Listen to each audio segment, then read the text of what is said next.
तुम्हारे जाते ही मुझे तुम्हारी अहमियत पता लगने लगी है रूपा। तुम्हारे बिना मैं भटकता हुआ एक मुसाफिर हूँ। न जाने क्यों मैं इस कदर अंधा हो चुका था जो तुम जैसी हीरे की कद्र नहीं कर पाया। अफसोस है मुझे खुद पर। अपने आप को आईने में देखता हूँ तो बस तुम ही तुम दिखती हो।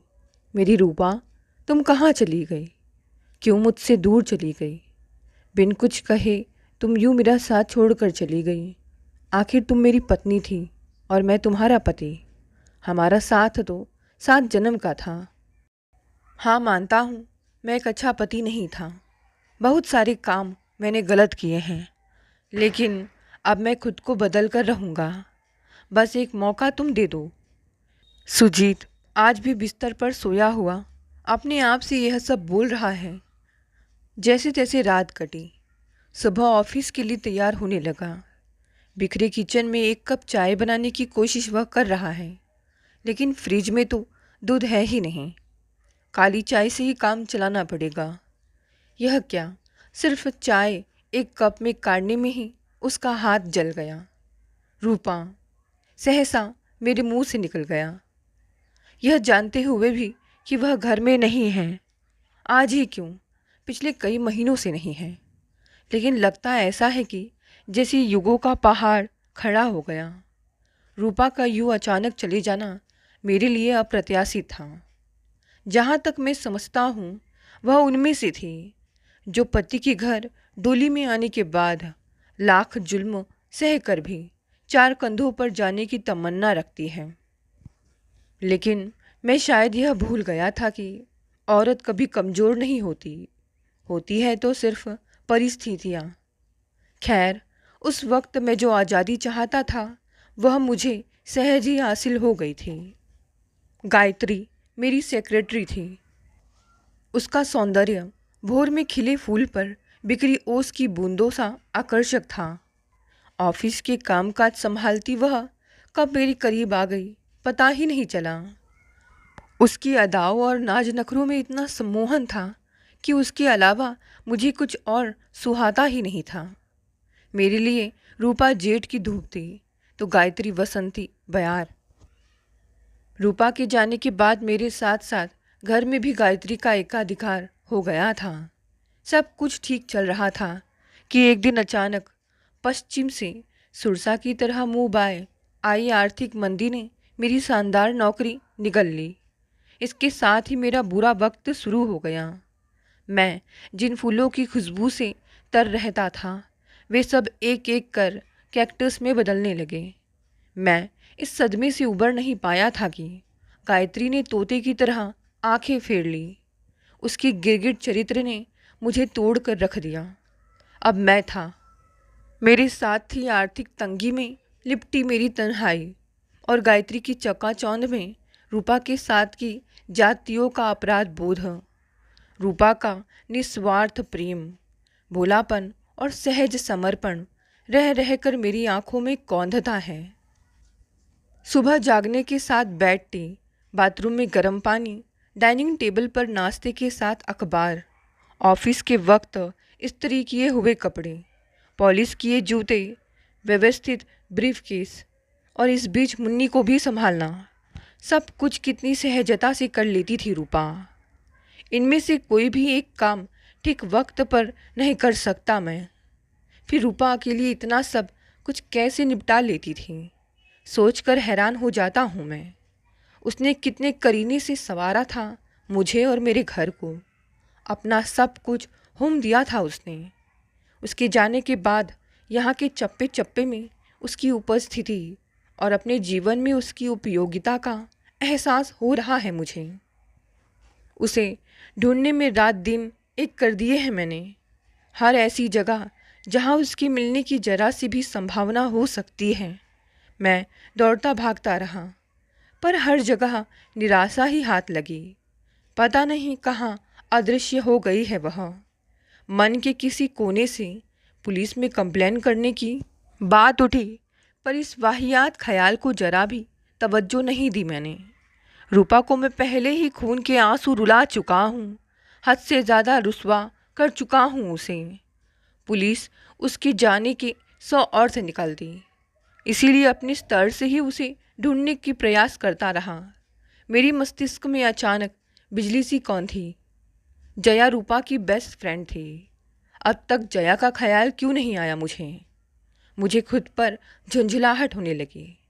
जरूर उसी के पास गई होगी रूपा, या उसे पता होगा कि कहाँ गई है वह। अवसाद के घने अंधेरे में आशा की एक किरण ने मेरे भीतर उत्साह भर दिया।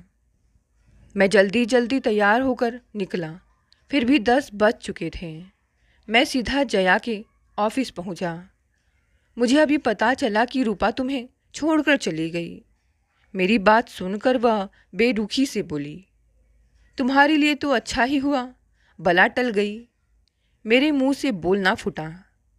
मैं नहीं जानती वह कहाँ है। मालूम होता तो भी हरगिज़ नहीं बताती तुम्हें। उसकी आवाज़ से नफरत टपकने लगी। जहाँ भी होगी बेचारी, चैन से तो जी लेगी। यहाँ रहती तो घुट घुट कर मर जाती। जया प्लीज़, मैंने विनती की। मुझे अपनी भूल का एहसास हो गया है। गायत्री ने मेरी आंखों में जो आड़ी तिरछी रेखाएं खींच दी थी, उनका तिलिस्म टूट चुका है।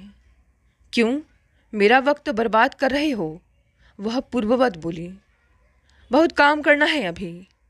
रात गहराने के साथ ठिठुरन बढ़ गई थी। ठंडी हवाएं शरीर को छेद रही थी। इनसे बेखबर मैं खुद में खोया बालकनी में बैठा था। बाहर दूर तक कुहरे की चादर फैल चुकी थी और इससे कहीं अधिक घना कुहरा मेरे भीतर पसरा हुआ था, जिसमें मैं समूचा डूबता जा रहा था। देर तक बैठा मैं कलपता रहा, रूपा की याद में। उसके साथ की जातियाँ बुरी तरह मत्थी रही मेरे मस्तिष्क को। जिस ग्लेशियर में मैं दफन होता जा रहा था, उसके आगे शीत की चुभन बौनी साबित हो रही थी। अगले कई दिनों तक मेरी स्थिति अजीब सी रही। रूपा के साथ बिताया एक एक पल मेरे सीने में नस्तर की तरह चुभ रहा था। काश एक बार, सिर्फ एक बार रूपा मुझे मिल जाए, फिर कभी उसे अपने से अलग नहीं होने दूंगा। उसके हाथ जोड़कर, झोली फैलाकर क्षमा याचना कर लूँगा। वह जैसा चाहेगी, मैं अपनी गुनाहों का प्रायश्चित करने के लिए तैयार हूँ। उसे इतना प्यार दूंगा कि वह सारे गीले शिकवे भूल जाएगी। उसके हर एक आंसू को फूल बनाने में जान की बाजी लगा दूंगा। अपनी सारी खुशियाँ होम कर दूंगा उसके हर एक जख्म को भरने में। पर इसके लिए रूपा का मिलना निहायत ज़रूरी था, जो कि किसी भी एंगल से संभव होता नज़र नहीं आ रहा था। वह भीड़ भाड़ भरा इलाका था। आस पर ज़्यादातर बड़ी बड़ी कंपनियों के ऑफिस थे। शाम को वहाँ छुट्टी के वक्त कुछ ज़्यादा ही भागम भाग हो जाती थी। एक दिन मैं खुद में खोया धक्के खाता वहाँ से गुजर रहा था कि मेरे निर्जीव से शरीर में करंट सा दौड़ गया। जहाँ मैं था उसके ऐन सामने की बिल्डिंग से रूपा आती दिखाई दी। मेरा दिल हाई स्पीड से धड़कने लगा। मैं दौड़कर उसके पास पहुँच जाना चाहता था, पर सड़क पर दौड़ते वाहनों की वजह से मैं ऐसा ना कर सका। लाल बत्ती के बाद वाहनों का काफिला थमा। तब तक वह बस में बैठकर जा चुकी थी। मैंने तेजी से दौड़कर सड़क पार की, पर सिवा अफसोस के कुछ भी हासिल ना कर सका। मेरा सिर चकराने लगा। अगले दिन सेकंड शनिवार था और उसके अगले दिन रविवार। इन 2 दिनों की दूरी मेरे लिए आकाश और पाताल के बराबर थी। कुछ सोचता हुआ मैं उसी तेजी से उस ऑफिस में दाखिल हुआ जहाँ से रूपा निकली थी। रिसेप्शन पर एक लड़की बैठी थी। तेज चलती सांसों को नियंत्रित कर मैंने उससे पूछा, क्या रूपा यहीं काम करती है? उसने हाँ कहा तो मैंने रूपा का पता पूछा। उसने अजीब सी निगाहों से मुझे घूर कर देखा। मैडम प्लीज़, मैंने उससे विनती की। वह मेरी पत्नी है। किन्हीं कारणों से हमारे बीच मिसअंडरस्टैंडिंग हो गई थी, जिससे वह रूठ कर अलग रहने लगी। मैं उससे मिलकर मामले को शांत करना चाहता हूँ। हमारी एक छोटी सी बेटी भी है। मैं नहीं चाहता कि हमारे आपस के झगड़े में उस मासूम का बचपन झुलस जाए। आप उसका एड्रेस दे दे तो बड़ी मेहरबानी होगी। मेरा यकीन करो, मैं सच्चा हूँ। मेरा गला भर आया था। वह कुछ पलों तक मेरी बातों में छिपी सच्चाई को तोलती रही। शायद उसे मेरी नेक नियति पर यकीन हो गया था। उसने कागज़ पर रूपा का पता लिखकर मुझे थमा दिया। मैं हवा में उड़ता वापस आया। सारी रात मुझे नींद नहीं आई। मन में एक ही बात खटक रही थी कि रूपा का सामना कैसे करूँगा, मैं कैसे नज़रें मिला सकूँगा उससे। पता नहीं वह मुझे माफ़ करेगी भी या नहीं। उसके स्वभाव से मैं भली भांति परिचित था। एक बार जो मन में ठान लेती थी उसे पूरा करके ही दम लेती थी। अगर ऐसा हुआ तो मन के किसी कोने में उठी व्यग्रता मेरे समूचे अस्तित्व को रौंदने लगे। ऐसा हरगिज नहीं हो सकता। मन में घुमड़ते संशय के बादलों को मैंने पूरी शिद्दत से छितराने की कोशिश की। वह पत्नी है मेरी, उसने दिल की गहराइयों से प्यार किया है मुझे। वक्ती तौर पर तो वह मुझसे दूर हो सकती है, हमेशा के लिए नहीं। मेरा मन कुछ हल्का हो गया था। उसकी सलोनी सूरत मेरी आंखों में तैरने लगी थी। सुबह उसका पता ढूंढने में कोई खास परेशानी नहीं हुई। मीडियम क्लास की कॉलोनी में 2 कमरों का साफ सुथरा सा फ्लैट था। आसपास गहरी खामोशी का जाल फैला था। बाहर रखे गमलों में उगे गुलाब के फूलों से रूपा की गंध का एहसास हो रहा था मुझे। रोमांच से मेरे रोए खड़े हो गए थे। आगे बढ़कर मैंने डोरबेल का बटन दबाया। भीतर गूंजती संगीत की मधुर स्वर लहरियों ने मेरे कानों में रस घोल दिया। कुछ ही पलों में गैलरी में पदचाप उभरी। रूपा के कदमों की आहट मैं भली भांति पहचानता था। मेरा दिल उछलकर हलक में फंसने लगा था। तुम? मुझे सामने खड़ा देख वह बुरी तरह चौंक गई थी। मैंने तुम्हें कहाँ कहाँ नहीं ढूंढा रूपा, हर ऐसी जगह जहाँ तुम मिल सकती थी। मैं भटकता रहा। तुमने मुझे सोचने समझने का अवसर ही नहीं दिया। अचानक ही छोड़कर चली आई। अचानक? अचानक कहाँ? बहुत छटपटाने के बाद तोड़ पाई थी तुम्हारा तिलिस्म। कुछ दिन और रुकती तो जीना मुश्किल हो जाता। तुम तो चाहते ही थे कि मैं मर जाऊं। तुम तो चाहते ही थे कि मर जाऊं मैं। अपनी ओर से तुमने कोई कोर कसर बाकी भी तो नहीं छोड़ी थी। मैं बहुत शर्मिंदा हूँ रूपा। मेरे हाथ स्वतः ही जुड़ गए थे। तुम्हारे साथ जो बदसलूकी की है, मैंने उसकी काफ़ी सज़ा भुगत चुका हूँ। जो हुआ उसे भूलकर प्लीज़ क्षमा कर दो मुझे। लगता है मुझे परेशान करके अभी तुम्हारा दिल नहीं भरा, इसीलिए अब एक नया बहाना लेकर आए हूँ। उसकी आवाज़ में कड़वाहट घुल गई थी। मैं आजीज आ चुकी हूँ तुम्हारे इस बहरूपीयेपन से। बहुत रुलाया है मुझे तुम्हारी इन चिकनी चुपड़ी बातों ने। अब और नहीं, चली जाऊँ यहाँ से। मुझे कोई वास्ता नहीं रखना है तुम्हारे जैसे घटिया इंसान से। मैं हाथ प्रपसा उसकी ओर देखता रहा। तुम्हारी नस नस से अच्छी तरह वाकिफ़ हूँ मैं। अपने स्वार्थ के लिए तुम किसी भी हद तक गिर सकते हो। तुम्हारा दिया एक एक जख्म मेरे सीने में आज भी हरा है। मुझे प्रायश्चित का एक मौका दे दो रूपा। मैं कुछ नहीं सुनना चाहती। मेरी बात काट कर वह बिफर पड़ी। तुम्हारी हर एक याद को अपने जीवन से खुरच कर फेंक चुकी हूँ मैं। अंदर आने को नहीं कहोगी? बातचीत का रुख बदलने की गरज से मैं बोला। यह अधिकार तुम पहले ही खो चुके हो। मैं काँप कर रह गया। ऐसे हालात तुमने खुद ही पैदा किए हैं सुजीत। अपने प्यार को बचाने की हर संभव कोशिश की थी मैंने। अपना वजूद तक दांव पर लगा दिया, पर तुमने कभी समझने की कोशिश ही नहीं की। जब तक सहन हुआ सहा मैंने, और कितना सहती और झुकती मैं।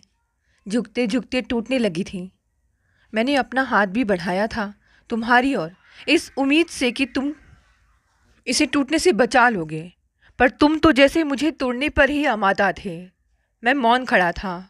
अफसोस है कि मैं तुम्हें पहचान क्यों ना सकी। पहचानती भी कैसे? तुमने शराफत का आवरण जो ओढ़ रखा था, इसी आवरण की चकाचौंध में तुम्हारे जैसा जीवन साथी पाकर खुद पर इतराने लगी थी। पर कितनी गलत थी मैं। इसका एहसास शादी के कुछ दिन बाद ही होने लगा था।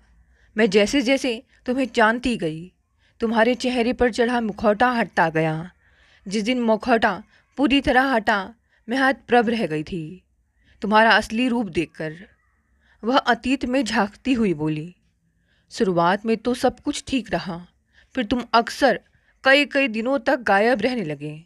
बिजनेस टूर की मजबूरी बताकर तुमने कितनी सहजता से समझा दिया था मुझे। मैं भी इसी भ्रम में जीती रही। अगर एक दिन अचानक तुम्हें तुम्हारी सेक्रेटरी गायत्री की बाहों में बाहें डालकर ना देख लिया होता। जया के आग्रह पर मैं सेमिनार में भाग लेने जिस होटल में गई थी, संयोग से वही तुम्हारी बिजनेस टूर का रहस्य उजागर हो गया था। तुम्हारे साथ किसी और को देखकर मैं जैसे आसमान से गिरी थी, पर तुम्हारे चेहरे पर कोई भाव नहीं था। मैं कुछ कहती इससे पहले ही तुमने वहाँ मेरी उपस्थिति पर हजारों प्रश्न चिन्ह खड़े कर दिए थे। मैं चाहती तो तुम्हारे हर बेहुदा तर्क का करारा जवाब दे सकती थी, पर तुम्हारी रुसवाई में मुझे मेरी ही हार नजर आती थी। मेरी खामोशी को कमजोरी समझकर तुम और भी मनमानी करने लगे थे। मैं रोती तड़पती तुम्हारे इंतज़ार में बिस्तर पर करवटें बदलती और तुम जाम छलकाते हुए दूसरों की बाहों में बंधे होते। वह गुजरा हुआ कल था जिसे मैं कब का भूल चुका हूँ। मुश्किल से बोल पाया मैं। तुम्हारे लिए ये सामान्य सी बात हो सकती है, पर मेरा तो सब कुछ दफन हो गया है उस गुजरे हुए कल के नीचे। कैसे भूल जाऊं उन दंसों को जिनकी पीड़ा में आज भी सुलग रही हूं मैं। याद करो अपनी शादी की सालगिरह का वह दिन जब तुम जल्दी चले आए थे। देर रात तक तुम्हारा इंतज़ार करती रही मैं। हर आहट पर दौड़ती हुई मैं दरवाजे तक जाती थी। लगता था कहीं आस पास ही हो तुम और जानबूझकर मुझे परेशान कर रहे हो। तुम लड़खड़ाते हुए आए थे। मैं संभाल कर तुम्हें बेडरूम में ले गई थी। खाने के लिए तुमने इनकार कर दिया था। शायद गायत्री के साथ खा कर आए थे। कैसे भूल जाऊं मैं यह सब। बस करो रूपा। कानों पर हाथ रखकर मैं चित्कार कर उठा। मेरे किए गुनाह विषैल सर्प बनकर मुझे हर पल डसते रहते हैं। अब और सहन नहीं होता। प्लीज़ सिर्फ एक बार मुझे माफ़ कर दो। वादा करता हूँ भविष्य में तुम्हें तकलीफ़ नहीं होने दूंगा। तुम पहले ही मुझे इतना छल चुके हो कि अब और गुंजाइश बाकी नहीं है। सच तो यह है कि तुम्हारे लिए मेरी अहमियत उस फूल से अधिक कभी रही ही नहीं, जिसे जब चाहा मसल दिया। तुमने कभी समझने की कोशिश ही नहीं की। बिस्तर से परे भी मेरा कोई वजूद है। मैं भी तुम्हारी तरह इंसान हूँ। मेरा शरीर भी हाड़ मांस से बना हुआ है, जिसके भीतर दिल धड़कता है और जो तुम्हारी तरह ही सुख दुख का अनुभव करता है। इस बीच जया ने मेरी बहुत सहायता की, जीने की प्रेरणा दी, कदम कदम पर हौसला बढ़ाया। वह भावनात्मक संबल ना देती तो कभी की बिखर गई होती। अपना अस्तित्व बचाने के लिए मैं अपने पैरों पर खड़ी होना चाहती थी। उसने भरपूर साथ दिया। तुमने कभी नहीं चाहा कि मैं नौकरी करूं। इसके लिए तुमने हर संभव कोशिश भी की। अपने बराबर मुझे खड़ी होते देख तुम विचलित होने लगे थे। दरअसल मेरे आंसुओं से तुम्हारा अहम तुष्ट होता था। शायद इसीलिए तुम्हारी कुंठा छटपटाने लगी थी। मुझे अपने सारे जुर्म स्वीकार हैं। जो चाहे सजा दो मुझे, पर प्लीज़ अपने घर लौट चलो। मैं असहाय भाव से गिड़गिड़ाता हुआ बोला। कौन सा घर? वह आपे से बाहर हो गई। ईंट पत्थर की बेजान दीवारों से बना वह ढांचा जहाँ तुम्हारे फरमान चलते हैं। तुम्हें जो अच्छा लगता है वही होता था वहाँ। बेडरूम की लोकेशन से लेकर ड्राइंग रूम की सजावट तक सब में तुम्हारी ही मर्जी चलती थी। मुझे किस रंग की साड़ी पहननी है, किचन में कब क्या बनना है, इसका निर्णय भी तुम ही लेते थे। वह सब मुझे पसंद है या भी नहीं, इससे तुम्हें कुछ लेना देना ही नहीं था। मैं टीवी देखने बैठती तो तुम रिमोट झपट लेते। जो चीज़ मुझे पसंद थे उन्हें तुमसे चिढ़ थी। वहाँ दूर दूर तक मुझे अपना अस्तित्व कहीं भी नज़र नहीं आता था। हर और तुम पसरे हुए थे। मेरे विचार, मेरी भावनाएं, मेरा अस्तित्व सब कुछ तिरोहित हो गया था तुम्हारी विक्षिप्त कुंठाओं में। तुम्हारी हिटलर शाही की वजह से मेरी जिंदगी नर्क से भी बदतर बन गई थी। उस अंधेरी कोठरी में दम घुटता था मेरा, इसीलिए उससे दूर, बहुत दूर यहाँ आ गई हूँ ताकि सुकून के 2 पल जी सकूं अपनी मर्जी से। अब तुम जो चाहोगी वही होगा वहाँ। तुम्हारी मर्जी के बिना एक कदम भी नहीं चलूँगा मैं। तुम्हारे आने के बाद से वह घर खंडहर हो गया है। दीवारें काट खाने को दौड़ती हैं। बेटी की किलकारियाँ सुनने को मन तरस गया है। उस खंडहर को फिर से घर बना दो रूपा। मेरा गला भर आया था। अपनी गंदी जबान से मेरी बेटी का नाम मत लो। उसकी आवाज़ से नफरत टपकने लगी। भौतिक सुख और रासायनिक प्रक्रिया मात्र से कोई बाप कहलाने का हकदार नहीं हो जाता। बहुत कुछ कुर्बान करना पड़ता है औलाद के लिए। याद करो उन लम्हों को जब मेरे गर्भवती होने पर तुम गला फाड़ फाड़ कर चीख रहे थे कि मेरे गर्भ में तुम्हारा खून नहीं, मेरे बॉस का पाप पल रहा है। तुम्हारे दिमाग में गंदगी का अंबार देखकर मैं स्तब्ध रह गई थी। कितनी आसानी से तुमने यह सब कह दिया था, पर मैं भीतर तक घायल हो गई थी तुम्हारी बकवास सुनकर। जी तो चाहा था कि तुम्हारी जबान खींच लूँ, पर संस्कारों ने हाथ जकड़ लिए थे मेरे। तुम बच्चा नहीं चाहते थे। अपनी बात मनवाने के लिए जुल्मो जोर का हथकंडा भी अपनाया, पर मैं अपने अंश को जन्म देने के लिए दृढ़ संकल्प थी। प्रसव कक्ष में मैं मौत से संघर्ष कर रही थी और तुम गायत्री के साथ गुलछर्रे उड़ा रहे थे। एक बार भी देखने नहीं आए कि मैं किस स्थिति में हूँ। तुम तो चाहते ही थे कि मैं मर जाऊँ ताकि तुम्हारा रास्ता साफ हो जाए। इस मुश्किल घड़ी में जया साथ ना देती तो मर ही जाती मैं। आंखों में आंसू लिए मैं अपराधी की भांति सिर झुकाए उसकी बात सुनता रहा। मुझे परेशान करने के तुमने नए नए तरीके खोज लिए थे। तुम मेरी तुलना अक्सर गायत्री से करते थे। तुम्हारी निगाह में मेरा चेहरा, मेकअप लगाने का तरीका, हेयर स्टाइल, पहनावा और फिगर सब कुछ उसके आगे बेहूदे थे। मेरी हर बात में नुक्स निकालना तुम्हारी आदत में शामिल हो गया था। नॉनसेंस, पागल, बेअकल, गवार, तुम्हारे मुंह से निकले ऐसे ही जाने कितने शब्द तीर बनकर मेरे दिल के पार हो जाते थे। मैं छटपटा कर रह जाती थी। भीतर ही भीतर सुलगती रहती थी तुम्हारे शब्दालंकारों की अग्नि में। इतनी ही बुरी लगती हूँ तो शादी क्यों की थी मुझसे? मेरे इस प्रश्न पर तुम तिलमिला कर रह जाते थे। उकता गई थी मैं उस जीवन से। ऐसा लगता था जैसे किसी ने अंधेरी कोठरी में बंद कर दिया हो। मेरी रग रग में विषैल बिच्छुओं के डंक चुभने लगे थे। जहर घुल गया था मेरे लहू में। सांस घुटने लगी थी मेरी। उस दमघोटू माहौल में मैं अपनी बेटी का जीवन अभिशप्त नहीं कर सकती। उपेक्षा के जो दंश मैंने झेले हैं, उसकी छाया मुन्नी पर हरगिज नहीं पड़ने दूंगी। बेहतर है तुम खुद ही चले जाओ, वरना तुम जैसे बेगरत इंसान को धक्के मार कर बाहर का रास्ता दिखाना भी मुझे अच्छी तरह आता है। एक बात और समझ लो, कोर्ट के अलावा कहीं और तुम्हारी शक्ल देखना पसंद नहीं करूँगी। मेरी ओर उंगली तान कर वह शेरनी की तरह गुर्राई। भविष्य में भूल कर भी इधर का रुख किया तो बाकी बची जिंदगी जेल में सड़ जाएगी। मेरी ओर देखे बिना उसने अंदर जाकर इस तरह दरवाज़ा बंद कर दिया जैसे मेरे मुंह पर तमाचा मारा हो। मैं कई पलों तक पत्थर सा खड़ा रहा। इंसान के गुनाह साई की तरह उसका पीछा करते रहते हैं।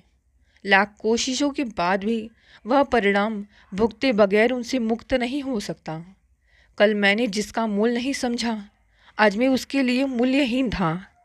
ये दुनिया कुएं की तरह है। जैसी आवाज़ दोगे वैसी ही प्रतिध्वनि सुनाई देगी।